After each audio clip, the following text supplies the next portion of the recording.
Antes de empezar con el diagnóstico nacional, quisiera presentar brevemente algunas precisiones metodológicas con respecto al indicador global y el indicador nacional, ¿no? Principalmente son dos indicadores los que tienen algunos cambios y que es necesario tener en cuenta. El primero, y creo el más importante, es el correspondiente al déficit calórico de la población, ¿no? Digamos que el indicador global mide a través de una metodología ya desde inicio de este siglo, que son los Food Balance Sheet, las hojas de balances alimentarios, en donde se ve la comparación entre la disponibilidad teórica, ¿no?, y los requerimientos energéticos también teóricos de la población. Eso a través de un umbral, ¿no?, diferenciado por sexo, edad, etcétera, se determina qué parte de la población está por encima, ¿no?, de ese nivel y qué parte está por debajo.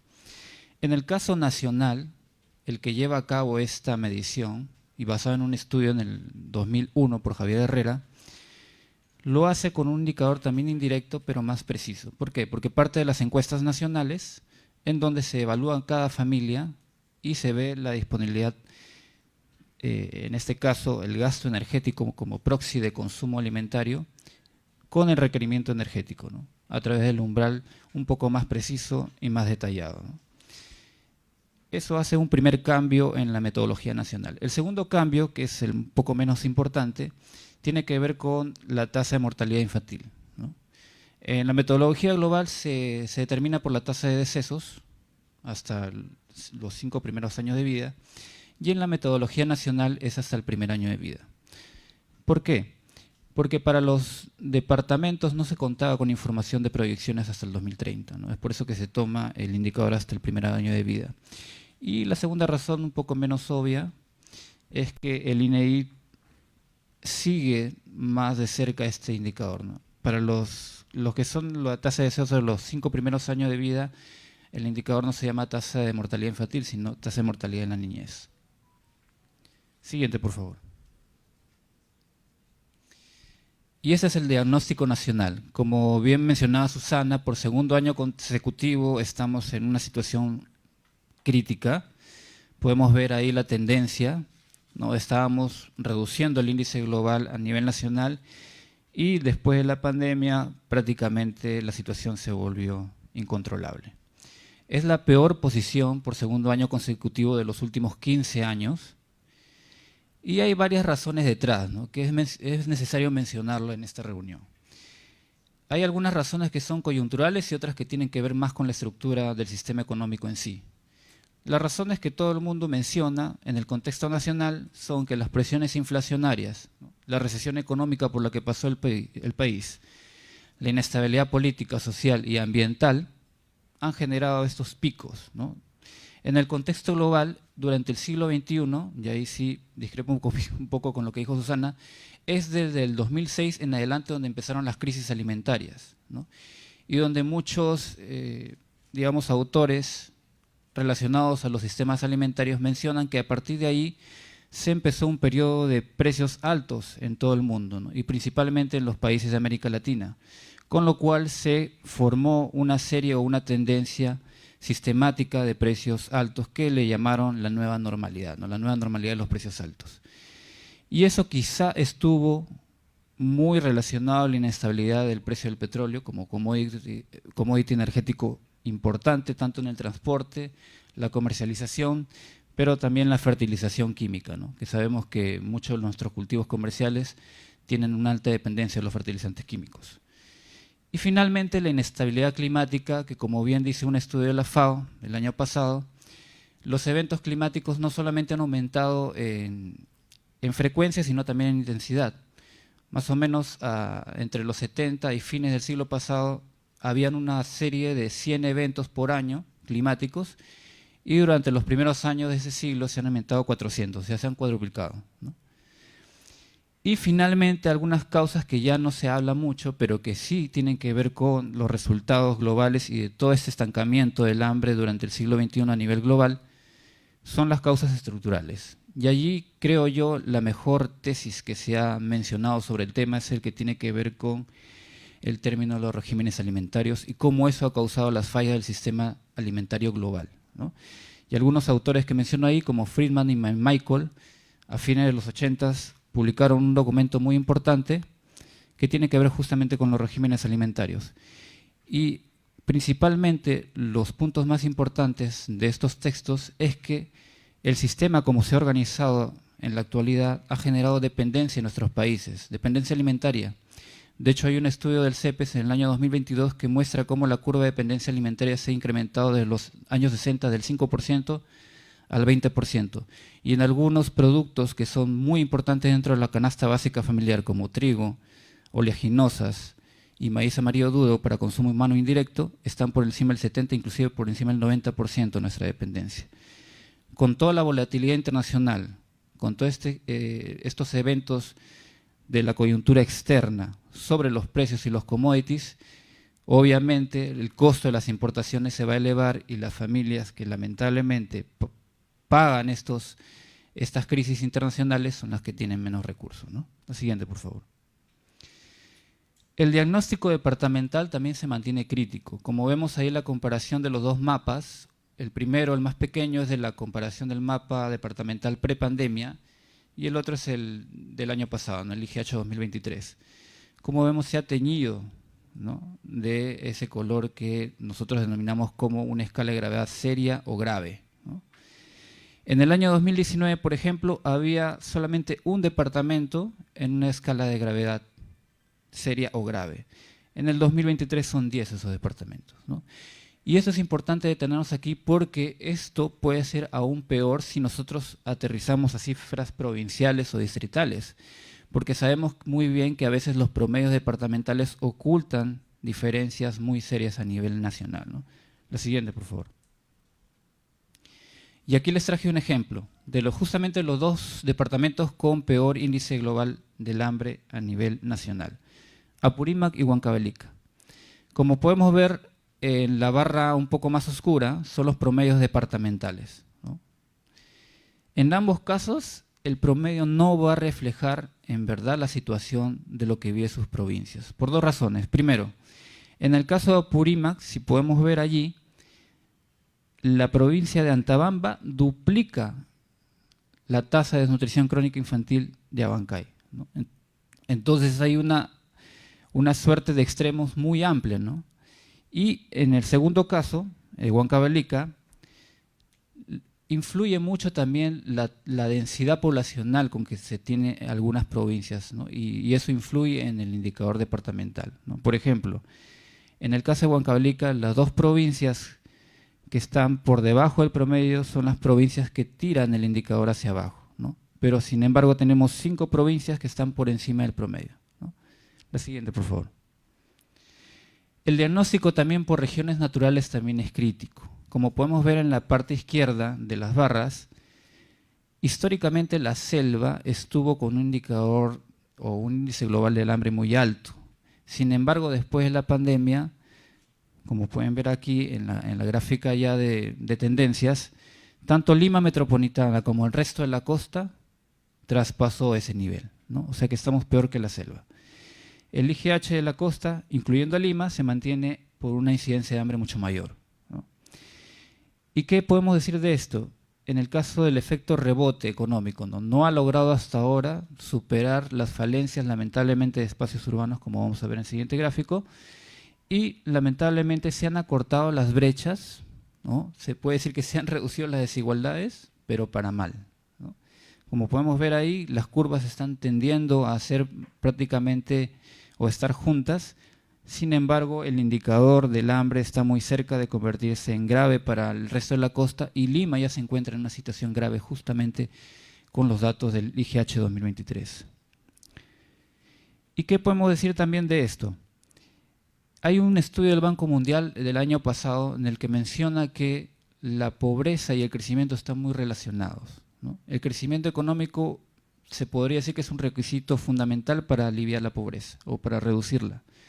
Y lo que dice este estudio es que el 85% de la reducción de la pobreza en los últimos años se debe al crecimiento económico y el otro 15% a políticas redistributivas. Es decir, que las políticas redistributivas no tienen mucho impacto, ¿no?, en la pobreza. Y lógicamente, como el hambre también tiene que ver con un problema del poder de compra de las familias, no hay esa mejora por eso, ¿no? La siguiente, por favor.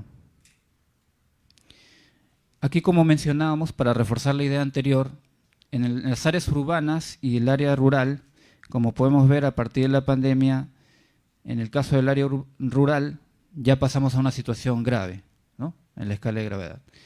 Pero si notamos bien en la línea azul, ustedes pueden ver que había estancamiento ya de las áreas urbanas hace varios años, ¿no? Desde el 2010 prácticamente no se movía el indicador del hambre. Y eso tiene que ver con lo que mencioné previamente, que en el mundo los objetivos de desarrollo sostenible e inclusive del milenio con respecto al hambre ya habían fracasado porque la misma configuración de los sistemas alimentarios tenía muchas fallas estructurales, ¿no?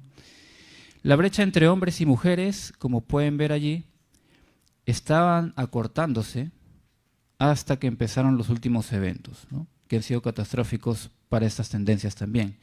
Ahora la brecha entre hombres y mujeres se va ampliando. La siguiente, por favor. Y para el año actual, 2024, como suele hacerse con el índice global, el informe Perú, se han establecido unas proyecciones también para este año, ¿no? En este caso, al igual que el año pasado, vamos a tomar una postura de proyecciones macroeconómicas, ¿no? Nos basamos en algunos estudios en lo que dicen que las influencias de variables macro en variables nutricionales son significativas. Entonces, para ello hemos elegido dos variables que consideramos jerárquicas, ¿no? Uno es el crecimiento económico, por lo que ya habíamos mencionado, y la otra es la inflación de alimentos y energía, ¿no? En el primer caso, hemos construido escenarios en base a las proyecciones que hacen las instituciones tanto nacionales como globales y que pueden ver en el primer cuadro a la izquierda. Y en el caso de la inflación de alimentos y energía, las proyecciones basadas en la información del Banco Central de Reserva del Perú.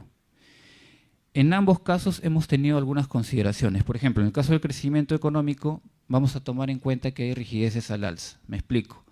Por ejemplo, cuando pasamos de un momento de recesión a uno de recuperación, si bien la tasa de crecimiento rebota, el impacto en las familias no se ve tan rápido. Entonces ahí hay una rigidez. Y en el caso de la inflación, también hay una rigidez, pero al contrario, a la baja, ¿no? Que cuando estaba muy alta y baja la inflación, no necesariamente se ven las economías familiares tan rápido, ¿no? La siguiente, por favor. Y esta es la proyección que hemos armado en base a esos supuestos, consideraciones. Lo que podemos ver allí es que si bien hay una leve mejora para este año, todavía nos mantenemos en una situación realmente crítica. La simulación nacional o la proyección nacional para el 2024 no va a ser suficiente para revertir la tendencia al alza, ¿no? Mantenemos la peor situación de los últimos 15 años. Y las proyecciones a nivel ya regional y por los diversos ámbitos que normalmente medimos en el informe nacional son las siguientes. En la sierra nos vamos a mantener en una situación grave, es decir, por una escala de gravedad por encima de los 20 puntos. Lima metropolitana quizá podría pasar de una situación grave a una moderada, pero se va a mantener en el límite. Y finalmente, la selva y el resto de la costa se mantendrían en una situación moderada, ¿no? Siguiente.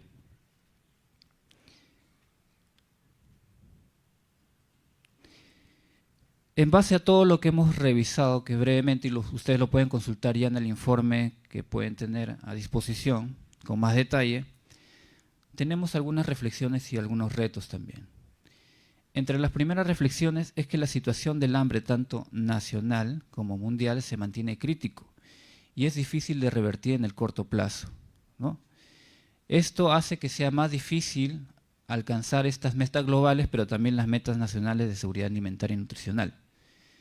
La pandemia y la inestabilidad política, la coyuntura de recesión económica a nivel nacional, la coyuntura de conflicto internacional y los eventos climáticos a nivel global han marcado la pauta para que la situación de hambre se agrave, ¿no? Pero eso a nivel coyuntural, porque a nivel ya de razones estructurales Hay razones tanto estructurales nacionales como internacionales que influyen en ese estancamiento del hambre que hemos visto en los gráficos previos, sobre todo en las áreas urbanas, ¿no? A nivel nacional hay dos estudios que considero importantes. Uno es de Oxfam, que tiene que ver con la distribución de la riqueza en el Perú, y que es un estudio importante porque corrige algunas falencias que quizás se pueden recoger de las encuestas nacionales con relación a la distribución de ingresos. Y lo que nos dice es que la distribución de ingresos y que la desigualdad ha aumentado, ¿no? Y otro estudio importante es elaborado por el Programa de Naciones Unidas para el Desarrollo en el Perú, en el que se evalúan las vulnerabilidades más allá de la pobreza. Lo que nos dice en concreto es que más o menos un tercio de la población o de los hogares tiene vulnerabilidades financieras. Es decir, por ejemplo, que la suma de los ingresos de todos los integrantes no puede superar la remuneración mínima vital, ¿no? Y otra de las vulnerabilidades también que encuentra es que, por ejemplo, el 30% como mínimo de las familias o los hogares a nivel nacional no tienen ningún tipo de ahorro, ni siquiera en el sistema formal ni en el informal. Entonces, con esa desprotección financiera o económica que llegan las familias antes de la pandemia, ya era premeditable lo que iba a pasar después, ¿no? Dado este contexto y este complejo de problemas, el desafío para el Estado y para la sociedad civil y para las entidades privadas es doble. ¿Por qué? Porque hay desafíos de corto plazo, pero también desafíos de mediano y largo plazo. El Estado, además de respetar, proteger y cumplir, ¿no?, el derecho a la alimentación, requiere también atender los mecanismos de cumplimiento, ¿no?, y hacer que se cumplan las obligaciones a todos los niveles de gobierno, lo que es digamos, una falencia que ya viene atravesando varios años. Las organizaciones de base de la misma sociedad han tenido éxito y eficacia en responder a situaciones de crisis coyunturales. Sin embargo, el Estado también debe potenciar esas organizaciones, no solamente con financiamiento, sino también con acompañamiento, apoyo técnico y coordinación, como dice ahí. Y finalmente, los avances futuros en términos de reducción del hambre, tanto a nivel nacional como mundial, tienen que incluir la participación de las propias comunidades, de las propias personas que están en las propias localidades, de la agricultura familiar, por ejemplo, ¿no?, para que ellos sean los principales agentes de cambio, ¿no? Y a partir de ahí un acompañamiento del Estado y de las entidades privadas para mejorar este contexto crítico que atravesamos varios años y también para llevar a sociedades más justas, desarrolladas y responsables con el medio ambiente. Muchas gracias.